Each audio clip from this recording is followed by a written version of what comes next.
Welcome to my channel. In today's video, I'll show you how you can set up or change your username in WhatsApp step by step. A username can help other people identify you even if they haven't saved your phone number. For example, in WhatsApp groups, users may be able to recognize you by your username instead of your phone number. First, open WhatsApp on your mobile phone. Then tap on the three dots in the top right corner of the screen. From the drop-down menu, tap on Settings. In the Settings menu, tap on your account profile at the top. Next, tap on the username option. Here, you can create a new username or change your existing one. Enter the username you want to use.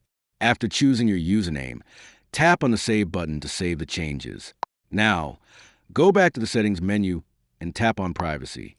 In the Privacy settings, tap on About. Then select the option Everyone so that your information can be visible according to your preference. And that's it. You have successfully set up or changed your username in WhatsApp.